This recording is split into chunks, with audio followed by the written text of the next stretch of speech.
नमस्कार साथियों, स्वागत है आप सभी का आपके अपने यूट्यूब चैनल होम यूनिवर्सिटी में। दोस्तों, जैसा कि आप सभी को पता है, हम लोग यूपीटीपीएससी एसओ एग्जाम को टारगेट करके चल रहे हैं और उसमें हम लोग कॉमर्स पार्ट के अकाउंटिंग पोर्शन को स्टार्ट किए हैं, जिसमें हम लोगों ने कॉन्सेप्ट एंड कन्वेंशंस अकाउंटिंग के जो होते हैं, capital expenses and revenue expenses के बारे में डिस्कस कर चुके हैं। साथ ही हम लोग एक्सपेंसेस एक्सपेंडिचर में क्या अंतर होता है, डिफरेंस, वो भी देख चुके हैं। और उसके बाद डेप्रिसिएशन वाला टॉपिक हम लोग क्लियर कर चुके हैं, उसके कॉन्सेप्ट, मेथड्स वगैरह हम लोग इससे पहले वीडियो में बता चुके हैं। आज हम लोग का जो टॉपिक है वो है final account and financial statement. तो दोस्तों, सबसे पहले अगर हम लोग बात करते हैं कि फाइनल अकाउंट एंड वित्तीय विवरण में क्या कोई डिफरेंस है, तो हम लोग अगर समझें कि फाइनेंशियल स्टेटमेंट एक ब्रॉडर टर्म है। फाइनेंशियल स्टेटमेंट एक ब्रॉडर टर्म है as compare to final account. अगर हम लोग कहें तो फाइनेंशियल स्टेटमेंट के अंतर ही क्या आता है, फाइनल अकाउंट्स आते हैं, फाइनल अकाउंट आते हैं। अब रही बात, तो इसके अंतर्गत फाइनेंशियल स्टेटमेंट के अंतर्गत और क्या चीजें आती हैं, तो आप लोग के सिलेबस में ही दिया हुआ है कि जैसे कि आपका फंड फ्लो स्टेटमेंट हो गया और कैश फ्लो, आपका कैश फ्लो स्टेटमेंट जो है, वो दोनों चीजें आपके क्या होते हैं, ये फाइनेंशियल स्टेटमेंट के अंतर्गत शामिल होते हैं। तो आज हम लोग सबसे पहले फाइनल अकाउंट के बारे में समझेंगे। आगे के टॉपिक हम लोग कैश फ्लो और फंड फ्लो स्टेटमेंट के बारे में बात करेंगे। तो दोस्तों, यहां पे बात आती है कि फाइनल अकाउंट क्या है या अंतिम खाते क्या है और इस अंतिम खाते में क्या क्या चीज सम्मिलित है। तो सबसे पहले अगर यही बात कर लें कि अंतिम खाते के अंतर्गत सिंपली हम लोग दो चीजों को सम्मिलित करते हैं। पहला तो आपका हो गया profit and loss account, profit and loss account, और दूसरा हो गया आपका बैलेंस शीट, बैलेंस शीट। इन दोनों को मिला के फाइनल अकाउंट कहा जाता है। यानी कि आपके लाभ हानि खाते और जो आपके अंतिम चिट्ठे होते हैं उनको मिलाकर हम लोग एक साथ क्या बोलते हैं, फाइनल अकाउंट। रही बात, हम लोग लाभ हानि खाते की बात करें तो लाभ हानि खाते से पहले आप लोग जानते होंगे कि एक अकाउंट बनता है ट्रेडिंग अकाउंट, ट्रेडिंग अकाउंट, जिसे हम लोग व्यापारिक खाते भी कहते हैं। संभवतः ये सब आपको पता ही होगा। तो ये व्यापारिक खाते हैं और ये लाभ हानि खाते हैं। होता क्या है कि ये साथ ही में इसको बनाया जाता है।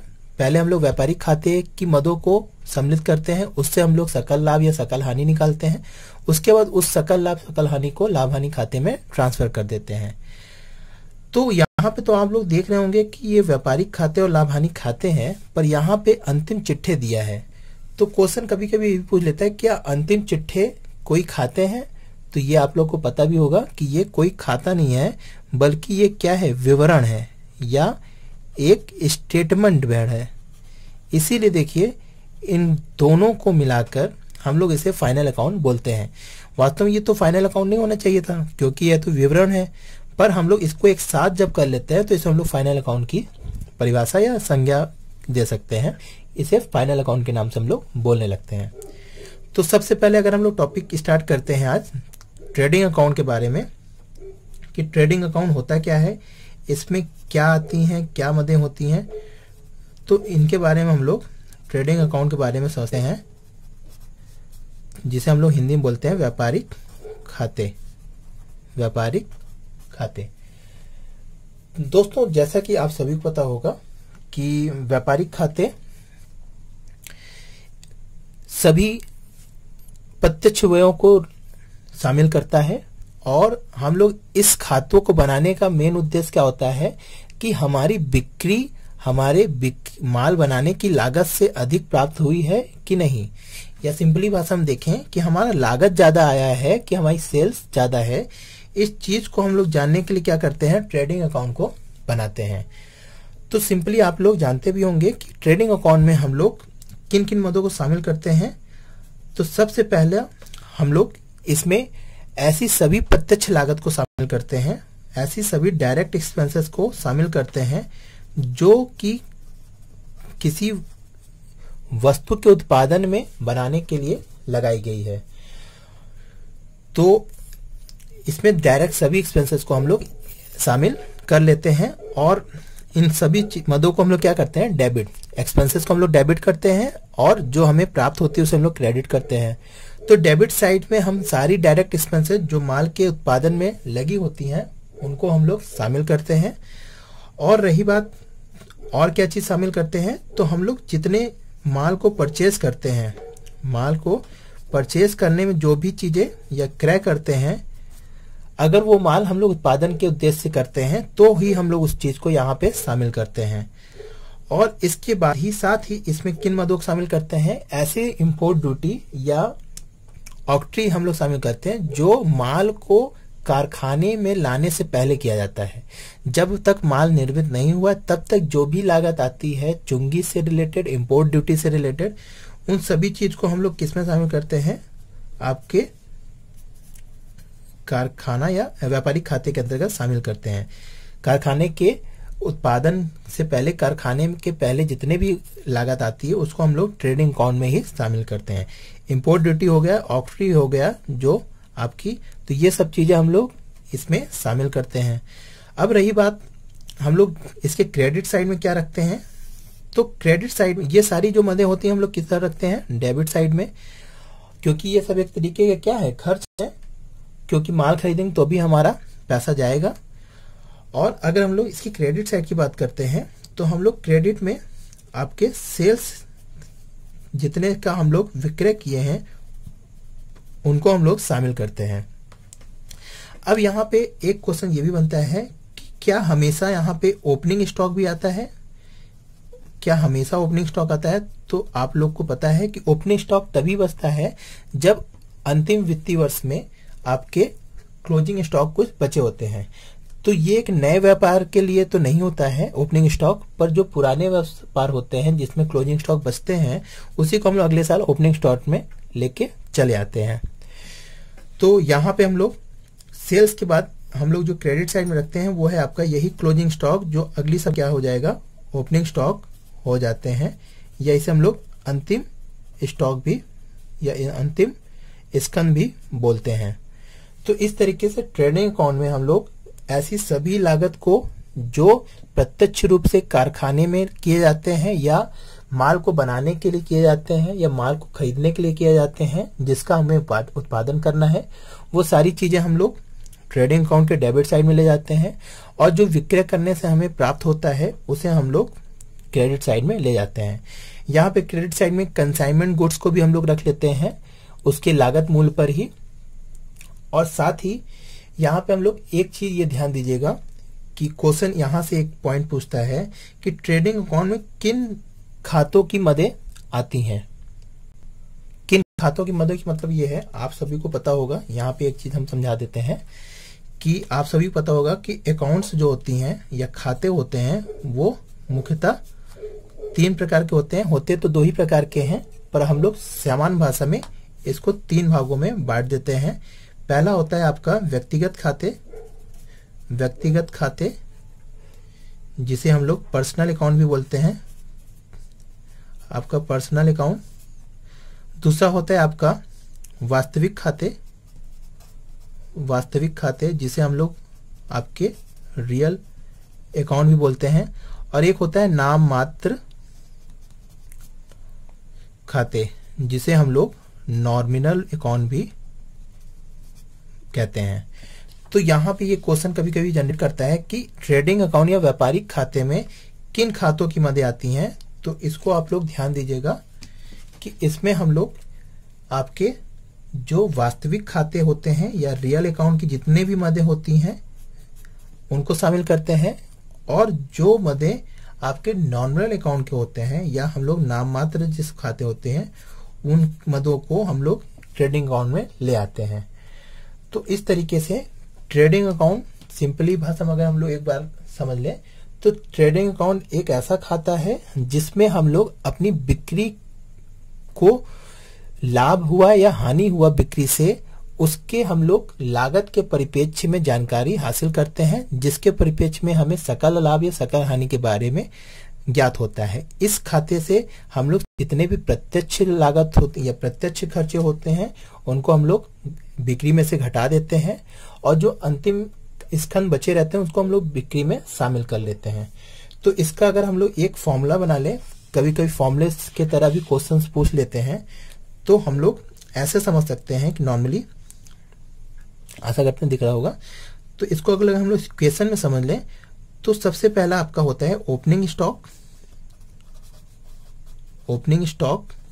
प्लस आपके परचेज प्लस आपके ऑल डायरेक्ट एक्सपेंसेस। इस ऑल डायरेक्ट एक्सपेंसेस में वो सभी चीजें आ गई, जैसे कि हमारा वेजेस हो गए, आपकी ऑक्ट्री हो गई, इंपोर्ट ड्यूटी हो गई, और साथ ही आपके ऐसे कारखाने के व्यय जो प्रत्यक्ष रूप से माल को बनाने के संबंध में हुआ हो।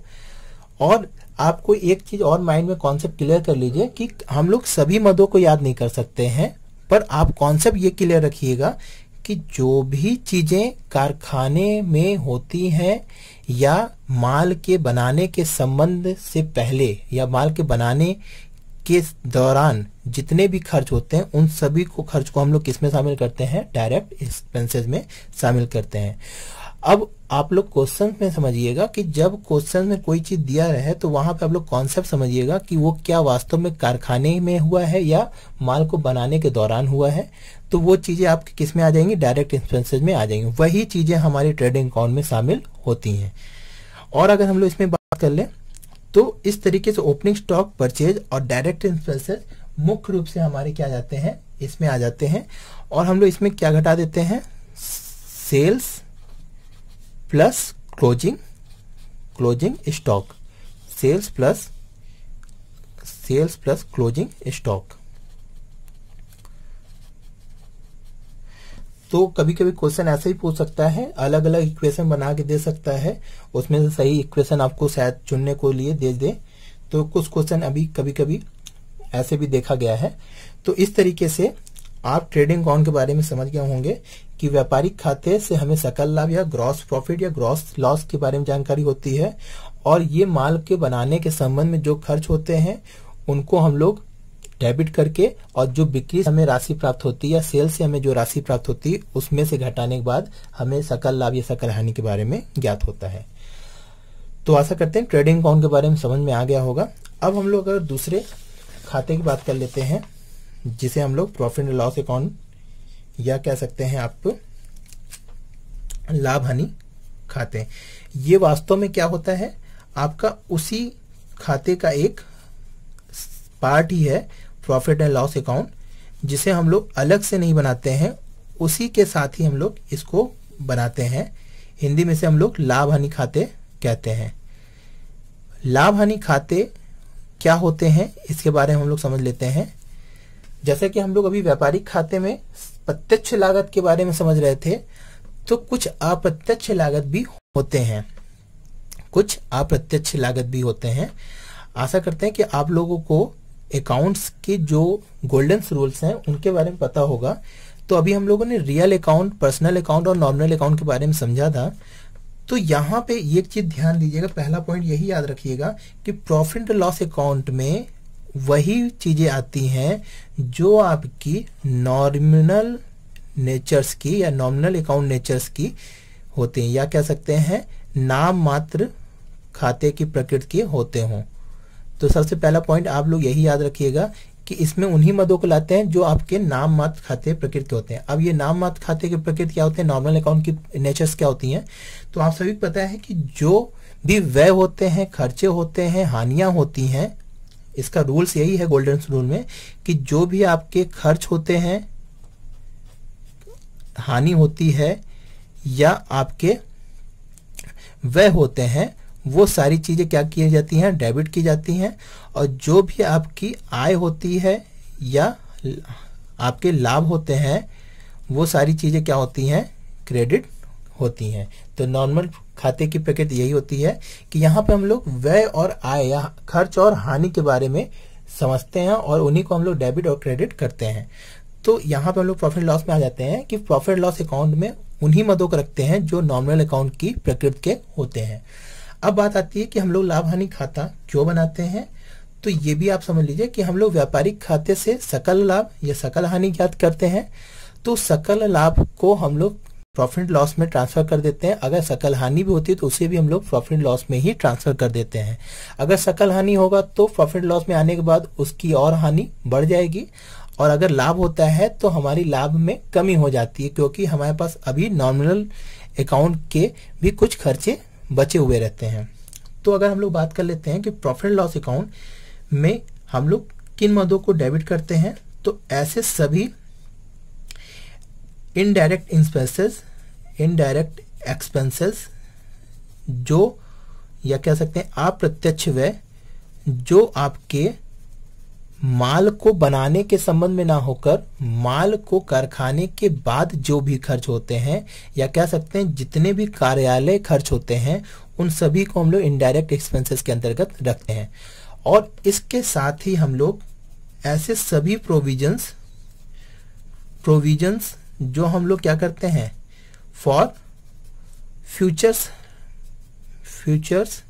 या भावी फ्यूचर्स, आपके जो प्रोविजंस फॉर फ्यूचर्स एक्सपेंसेस कह सकते हैं या लॉसेस कह सकते हैं, लॉसेस ही कहिए।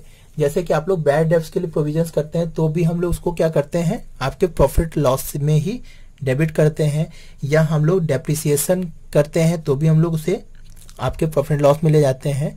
तो इस तरह इनडायरेक्ट एक्सपेंसेस के अंतर्गत बहुत सी मदें आ जाती हैं, जैसे जितने भी एक्सपेंसेस जो किससे रिलेटेड हो, ऑफिस या एडवर्टीजमेंट से रिलेटेड होती हैं, वो सारी चीजें इनडायरेक्ट एक्सपेंसेस के अंतर्गत शामिल करते हैं। जैसे कि आपकी सैलरी हो गई, कार्यालय में अगर वेजेस है तो वो वेजेस हो गए, और आपके आउटडोर जो भी फ्रेट्स होते हैं उनको हो गया, या कारखाने से कार्यालय में भेजने के लिए या बेचने के समय जो भी खर्चे या भाड़े आते हैं उनको हम लोग इसमें शामिल करते हैं। आपके जो भी इलेक्ट्रिसिटी के बिल होते हैं या आपके यहाँ ऑफिस के फ्यूल होते हैं, वो सारी चीजें हम लोग इनडायरेक्ट एक्सपेंसेस में शामिल करते हैं। और जो भी फ्यूचर्स के लिए जो लॉसेस होते हैं या भावी हानियां हो सकती हैं, उनके लिए हम लोग कुछ प्रोविजंस बना लेते हैं। तो ऐसे प्रोविजंस के लिए भी हम लोग प्रॉफिट लॉस को डेबिट साइड में इन सारी मदों को दिखाते हैं। और ऐसे सभी मदें जो हमें क्या होती हैं, इनडायरेक्टली कुछ फायदा कराती हैं या हमें कुछ गेन कराती हैं, तो वो सारी इनकम जो इनडायरेक्टली होंगी उन सबको हम लोग किस में रखते हैं, प्रॉफिट लॉस के क्रेडिट साइड में ले जाते हैं। और कुछ कभी कभी अनएक्सपेक्टेड प्रॉफिट हो जाती है, तो उसको भी हम लोग, अनएक्सपेक्टेड का मतलब ये होता है जैसे कि कोई केस चल रहे हैं और उस केस में यानी उस केस से अभी पैसा मिलना, या कोई बैड डेथ था, उस केस चल रहा है, उस केस का पैसा हम लोग प्रोविजंस के तौर में समझे थे, तो उस केस को जीतने के बाद हमें कुछ रिफंड मिल जाता है, तो वो चीजें हमें क्या होती है, प्रॉफिट के तरीके से होती है या इनकम के तरीके होती है, तो उन सभी चीजों को हम लोग क्रेडिट करते हैं। तो इस तरीके से आप लोग केवल इतना कॉन्सेप्ट समझिएगा कि जितने भी कारखाने के बाद एक्सपेंसेस होते हैं उनको हम लोग प्रॉफिट लॉस के डेबिट साइड में ले जाते हैं, और जो भी प्रोविजंस बनाते हैं उनको भी हम लोग प्रॉफिट लॉस के डेबिट साइड में ले जाते हैं। ये कुछ कॉन्सेप्ट हैं, हम चीजों को बहुत यानी कि एग्जांपल लेके नहीं चल रहे हैं, या बहुत सारी एग्जांपल हम आपके सामने नहीं रखे हैं। आपको पता होगा कि एग्जांपल्स नॉर्मली हमें क्वेश्चंस के लिए जरूरी होता है, पर यहाँ पे हम लोग को सवाल नहीं आएंगे, हम लोग के कॉन्सेप्ट बेस्ड क्वेश्चंस क्रिएट किए जाते हैं, तो उसमें हम लोगों को यही चीज ध्यान देना होता है कि कॉन्सेप्ट क्लियर होना चाहिए। तो यहाँ पे आप लोग ये समझ गए होंगे कि इनडायरेक्ट एक्सपेंसेस जो भी होते हैं वो ऑफिस और एडवर्टाइजमेंट से रिलेटेड होंगे, तो हम लोग सारी चीजें प्रॉफिट लॉस के डेबिट साइड में ले जाते हैं, और जितने प्रोविजंस होते हैं उनको भी हम लोग डेबिट साइड में ले जाते हैं। और जो भी इनडायरेक्ट इनकम होगी या अनएक्सपेक्टेड इनकम होगी उनको भी हम लोग प्रॉफिट लॉस के क्रेडिट साइड में ले जाते हैं। और यहाँ पे जो सबसे मुख्य बातें थी कि वो सभी नॉर्मल अकाउंट की मदें या नॉर्मल अकाउंट की प्रकृति के जो होंगे वो सारी चीजें हम लोग प्रॉफिट लॉस अकाउंट में ले जाते हैं। तो ये इस तरीके से हम लोग प्रॉफिट लॉस अकाउंट के बारे में समझ लिए हैं। यहाँ पे ये देखिए बहुत ही बेसिक चीजें हैं, इसके बारे में आपसे इतना ही चीजें बेसिक से पूछेगा। कुछ पॉइंट्स हैं उसको हम लोग क्वेश्चन में क्लियर करते चलेंगे। यहाँ पे हम लोग कॉन्सेप्ट क्लियर करते हुए चल रहे हैं केवल। तो अब अगर हम लोग लास्ट एक टॉपिक है आपका जो है बैलेंस शीट, उसके बारे में देख लेते हैं। बैलेंस शीट के बारे में अगर आप लोग बात करें तो बैलेंस शीट क्या है, आपका एक वित्तीय विवरण है, या कह सकते हैं कि एक विवरण पत्र है। इसीलिए हम लोग इसे खाते नहीं बोलते हैं। क्यों ये विवरण पत्र है? अंतिम चिट्ठा, सॉरी, ये एक बैलेंस शीट अंतिम चिट्ठा होता है जो कि एक खाते ना होकर एक विवरण पत्र होता है। ये क्यों विवरण पत्र होता है इसके बारे में हम लोग समझ लेते हैं।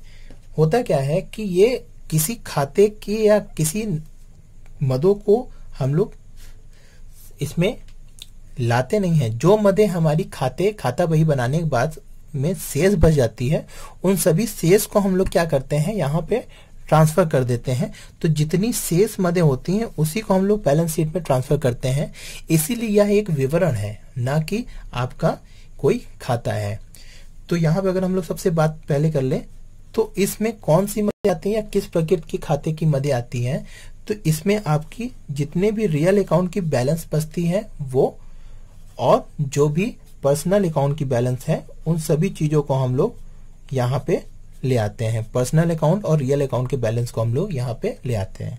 अब बात आती है कि जो भी आपका डेबिट बैलेंस होता है खाता बही में, जो भी रियल और पर्सनल अकाउंट के डेबिट बैलेंस होते हैं, उनको हम लोग क्या कर देते हैं, उनको हम लोग एसेट साइड में दिखा देते हैं। और जो भी हमारे क्रेडिट बैलेंस होते हैं रियल और पर्सनल अकाउंट के, उनको हम लोग कहाँ ले जाते हैं, आपके दूसरा पक्ष होता है लायबिलिटीज, उसमें हम लोग लेके जाते हैं। तो अगर आप लोग रियल और पर्सनल अकाउंट में बाइफरफिकेशन करना आता है कि कौन सी खाते रियल अकाउंट होगी, कौन सी पर्सनल, और उसके जो भी शेष होंगे खाता बही में, उसको हम लोग एसेट या लायबिलिटी साइड में लेके चले जाते हैं। तो सिंपल अगर हम लोग समझे कि ये हम प्रॉफिट लॉस अकाउंट बनाने के बाद हम लोग अंतिम चिट्ठे को बनाते हैं, और यह एक क्या होता है, अंतिम दर्शक भी कह सकते हैं, या अंतिम दर्शन होता है, जिसको देखकर आप कंपनी के आकलन के बारे में लगा सकते हैं जानकारी कि कंपनी किस स्थिति में कार्य कर रही है। तो यहाँ पे हम लोग उसके एसेट्स और लायबिलिटीज को देखकर समझ सकते हैं कि इसकी पोजीशन कंपनी की किस स्टैंडर्ड या किस लेवल पे है। तो यहाँ पे हम लोग बैलेंस शीट एक अंतिम विवरण होता है जो कि वित्तीय वर्ष के अंत में बनता है, और यह एक दिवसीय विवरण पत्र होता है, या कह सकते हैं एक दिवस के लिए बनाया गया विवरण पत्र होता है, ना कि ये वित्तीय वर्ष के लगातार वित्तीय वर्षों के लिए बनाया गया होता है। तो इस प्रकार से हम लोग बैलेंस शीट के बारे में कुछ चीजें समझ लिए। आगे अगर हम लोग देखें इसके बारे में, तो अंतिम खातों में आपका ये आपको पता होगा कि एसेट्स क्या होती है, आपके किस साइड होती है, आपके दाएं साइड होती है एसेट्स हम लोग शो करते हैं, और हम लोग अपने बाएं साइड क्या शो करते हैं, लायबिलिटीज को शो करते हैं। तो यहाँ पे हम लोग ये सब चीजें आपको पता भी होगा कि इसमें हम लोग 2 बाई का यूज नहीं करते हैं वगैरह वगैरह। तो इसमें हम लोग क्या मेन चीज है जहां से क्वेश्चन यहाँ पे क्रिएट किया जा सकता है, तो मेन चीज यहाँ पे यही पूछेगा कि फिक्स एसेट्स क्या क्या होती हैं, और फिक्स एसेट और करंट एसेट में क्या क्या मदें आती हैं, और लायबिलिटीज क्या होती हैं, फिक्स लायबिलिटीज या कह सकते हैं लॉन्ग टर्म लायबिलिटीज क्या होती हैं, शॉर्ट टर्म लायबिलिटीज क्या होती हैं, करंट लायबिलिटीज क्या होती हैं। ये अलग अलग जो हमारे प्रारूपों में बटे हुए हैं बैलेंस शीट, उसी प्रारूप से कुछ क्वेश्चन क्रिएट कर सकती है।